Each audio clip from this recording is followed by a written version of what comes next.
Hello there, back again, Angry Watchman. Now, today, it is like, D.Marble's arrogance just beggars belief. He is like arrogance personified, to the extent where he starts denying actual aspects of science. You know? Now, today I hope this video is going to be fairly short-ish, not my usual 20-minute, half an hour rubbish, because that's just way too long. But I've like sort of roughly timestamped, I've got some notes here, timestamped a couple of points in this video that I want to talk about. Then I'm going to look at other people's videos that refute what he claims, and then try and go through his other videos that he did like a couple of years ago, you know, the Puget Sound laser test, and just slowly talk about those. So, without further ado, before this video ends up 20 minutes before we even get started, let's get going.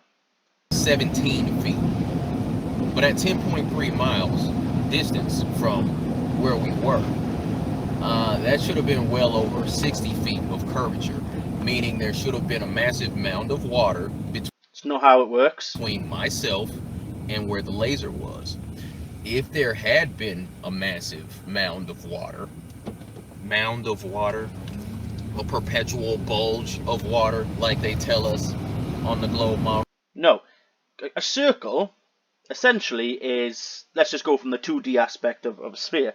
A circle is essentially a never-ending corner. It's not a bulge, it's a never-ending curved line. It's a constant corner. That's essentially what it is, right? You're suggesting that there's a bulge, which is, no, it's not really how it works, right? Let's go to my favorite number, 316 is Stone Cold. Let's get there. 6 feet, and then they supposedly had a helicopter go beneath the curvature. That was debunked so many times. I even debunked that. What he's suggesting for is when the Discovery Channel did that laser test with Stephen Hawkins, and like Flat Earthers, of course, because it was a TV program and they made edits and cuts, they complained about that video in every which way from Sunday, and he thinks that he debunked it. Excuse my language, but bollocks, absolute bollocks. You did nothing of the sort. Nothing of the absolute sort.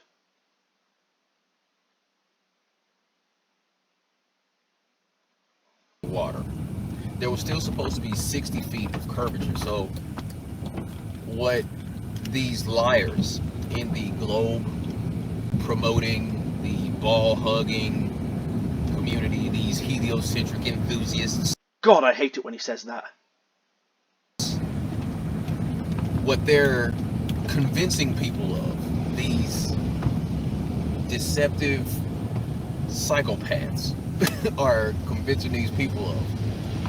See, now he has the barefaced cheek to call scientists and normal people, people with actual educations that, you know, don't live like a fucking hermit out of a van, that we're all fucking psychopaths. You know, he has the barefaced cheek to actually act like that. You know, he's so smug about literally nothing, even though his laser experiment has been shown that why he's having the observations that he is, but never mind, he just likes to ignore everything. Let's go somewhere. I'm not going through the whole video. You would like to be reassured to know, because otherwise I'll be here for about a week.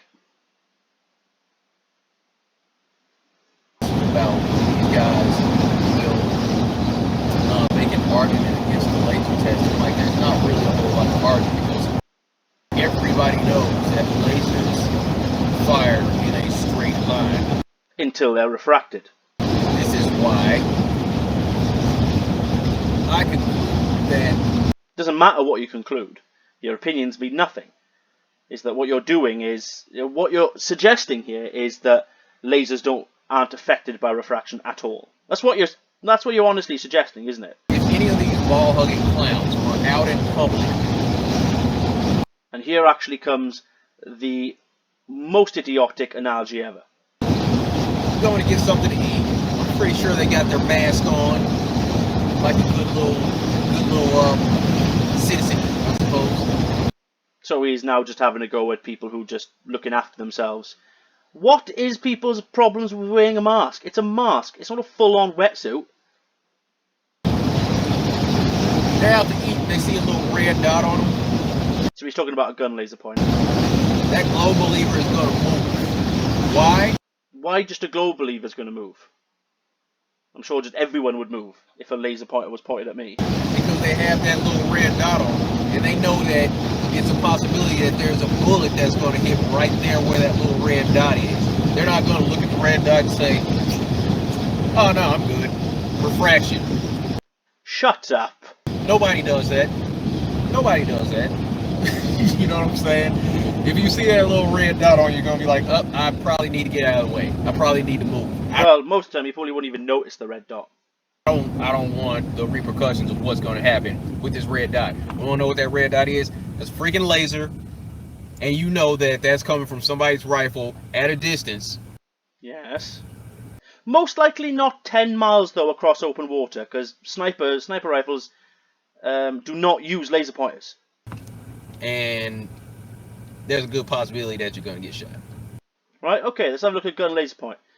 For firearms, you need a laser to project a beam as far as you want to shoot. For most handguns, 100 feet is more than you'll ever need. So even with probably a normal rifle, let's say like an assault rifle, I very highly doubt they'd use a laser pointer at more than 100 feet or 200 feet. They won't use laser pointers for much more distance than that. So you're comparing what a laser pointer would do at a couple of 100 feet at max towards what your laser is doing at 10 miles. So you're talking out of your ass, dude, honestly.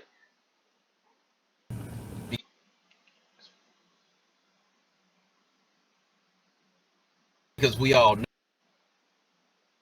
Right. Let's 717. I think this was the last bit I want to talk about in this video. Because you just... Essentially, let me just end this here for a second. Right? What, after this video, is essentially him... I hate to be crude here, but essentially this is him kissing his own ass and sucking his own penis. Essentially. His ego is just... You could power a city off it. And his smugness. You know, his attitude stinks, to be quite honest with you. Right? And that's essentially what this video is him just kissing his own backside. Right? Oh, look at my laser experiment. My laser experiment's so good. Oh, do shut up. 10 miles away, and it's 17 feet above the surface of the water, and the observer on the other side can observe the origin source of that laser, knowing that it fires in a even though it's probably not actually the origin source, straight line, then by all means, common sense is going to dictate there's nothing in between the observer and the laser. That's obvious. Now I got these clowns coming back to this 2-year-old video because some Professor Xavier looking bitch. See, he loves to belittle everyone who has a go at him. Because he's got more subscribers than this individual. That's the only reason why. You know, he genuinely looks down. He looked down on Simon Dan often. Until Simon Dan basically then developed about 5 times the number of subscribers he has. Then he stopped doing it. Like, he came to my channel once where basically said, well, you've only got a couple of subscribers and just, like, why should I care? Dude, you've only got 52,000 subscribers. There's a channel about literally somebody's bulldog called Ruben that has, you know, hundreds of thousands of subscribers. So you're nothing special, right? Let's just forget this then for now. Let's move on. Now, in terms of his sort of ability to not understand refraction. Now, this video does it well when he shows like what refraction does. Now, what is it now? Let's get to the point. Now, I mean, look at this, right? Look at this laser. This is refracting upwards at a quick pace. It's a bit deceptive as well due to the the camera and probably the things to the heat. You know, the refraction that's going on. But as you can clearly tell, look what the laser's doing. Right? And then what Slice Barcane I think says here is, hang on, let me just run this video quickly. If you were to say this. Left, here it comes. Down a bit. Boom. Then the refraction would actually increase and therefore be pointing higher and not at the camera. Left. So basically what this individual here thinks is that when he points the laser down, is that the laser is then pointing directly at the camera. that's most likely what's not going on. That's not what's going on at all. Is that, like he Here it demonstrates... comes. Down a bit. Boom. Oh, and I am so glad that you made this slide, because you see, this is an orthographic view. Right, That then he gives demonstrates this. Let me turn the music down as well. So, like I said, even though, look, and this is a good point here, right? You can clearly tell, right, the laser is actually pointing above, but we're still getting that. So it shows that the laser isn't actually pointing directly at the camera lens, but you still get to see this. Right, and look how wide that thing is. Look. It's about, well, it's 10 times wider. That's sort of I don't think that's divergence going on here, but you know what I mean. It shows what can go on, right? And I think he sort of shows what. Yeah, see. So he shows essentially the laser refracting upwards, but then even more. See. Okay, so what you call it? And this was one of my... I love this video by Greater Sapien, where he shows how cold air and hot air can affect underneath the beam, cooling laser. the air a bit. And obviously, this is at a minuscule level, so he's only going to get a couple of millimeters or half a centimeter of change. Shake the laser. Notice as I put the ice under the beam, it is now moving around a bit. There's a slight breeze, and so the laser is going through the slightly cooler air for brief instances, and so the beam is bending. And when I take the ice away, the beam stabilizes. And he does the same with a hot pan. Now I introduce this dark baking dish that I've had sitting in the sun, and the effect is immediately apparent as the ripples of hot air cause the laser beam to refract upward. There we go. See, so lasers are affected by... They do... You know, they're not magically just don't refract. Like, there's no notion that you think over a 10-mile stretch that the laser is essentially going to be a dead straight. It's ludicrous. Right, this is the whole thing on beam divergence. Look it up. They say, like, over 10 miles, they reckon the beam could actually diverge by hundreds of meters, or perhaps even miles itself. Obviously, the light would have dimmed and you won't be able to see it, but it's how much theoretically the beam will diverge. And I've debunked a lot of his video before. Now, this is where like Level Earth Observer's gone wrong in the past, right? Now he thinks. Well, let me just run it for a second. So if water doesn't start to curve at 10 miles, maybe over 20. Nope, this 20-mile stretch shows that Google Earth didn't make up for it. Maybe it's over a 60-mile stretch of curvature. No changes in elevation there. There doesn't seem to be any changes in elevation over this stretch of 180 miles over the water either. Even when they use animation to artificially superimpose curvature, there's still no change in elevation over the surface of water over a stretch of over 1,000 miles. Right. Again, elevation and curvature is not the same thing. You're assuming that Earth's curve would show up on elevation charts. No, because elevation charts start from the sea level. So you're not going to get any change on that until, like, as you notice, it only starts to change when you hit land. Hang on, where is it again now? See? So as you hit land, on the bottom there, see, like I said, that land, that's not curvature, that's elevation above sea level.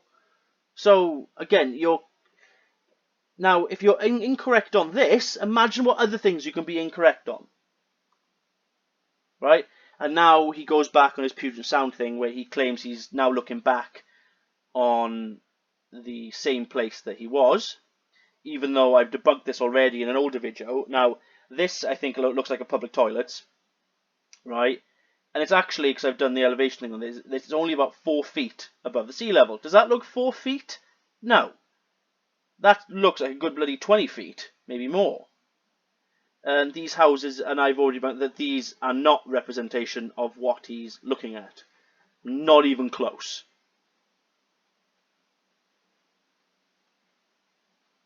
Right? I think he does other buildings as well. Hang on. Let me... yeah, that's the same building. Well done. And even though those two are not the same building. That building there is most likely that one.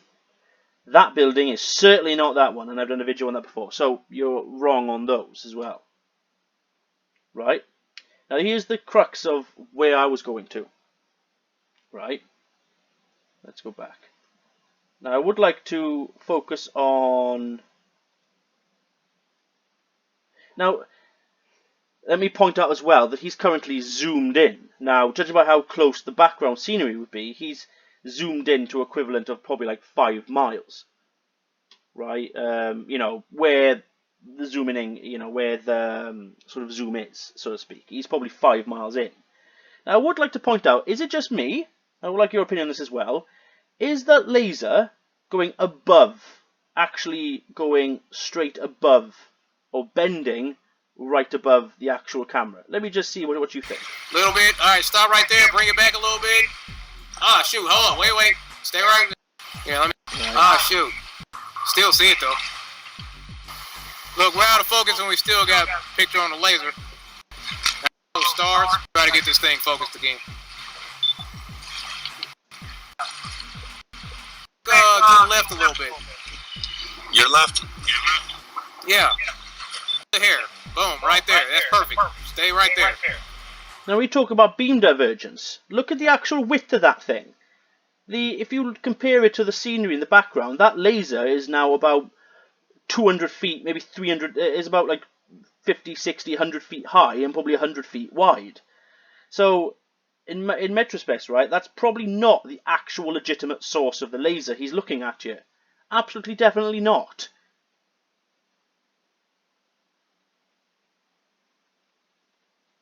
You know, like I said as well about the what's your opinion? And if you actually look at the top here with the laser, and I think Mr. Sensible covered this as well, and I said this myself, does it actually look like it's actually bending down here? It depends on the temperature, because the water could be cold here. Right, it could bend down, and then obviously, you know, bend up as well, but it's not going to, you know, bend down that much. That's just probably the course of our eyes. But does it not look like to you that laser is going up above the camera? And to think the fact that he's zoomed in, so if he was actually zoomed out, that laser end, or the actual center of that laser, could very well be a good, let's just say, well, 30, 40, maybe 50 feet above his head. Perhaps even more. So that actually coincides perfectly to what the Earth curve calculator suggests. There's supposed to be like 60 feet of hidden curvature. That's without refraction. With refraction, at if his laser was 10 feet high, they say that there's only about 21 feet of hidden refraction. So like I said, that laser could very, very well be, if he zoomed out, if he had a board to see where the light was actually hitting, but of course he didn't do that, because he thinks the laser is pointing directly at his camera, that laser could be, what, a good 20, 30 feet above his head. You know? He thinks that the laser should be essentially, that the laser is hitting the water or something. That's what it's meant to do. Even though what it would do is just the laser would carry on, then the curvature would happen. So basically the water beneath the laser would start curving away. So the laser essentially would be going above his head. And that's pretty much what's happening here. Right, okay, so that was like a little rubbish sort of video for me. Again, it's just D.Marble suggesting that lasers don't refract, because he's that arrogant, he can change the laws of physics. So, you know what I mean. So there we are. This video ended up being a fair bit longer than I wanted to do as well, but here we go. Thank you very much. Hope to see you all again. Good night. Well, good afternoon, I should say, actually.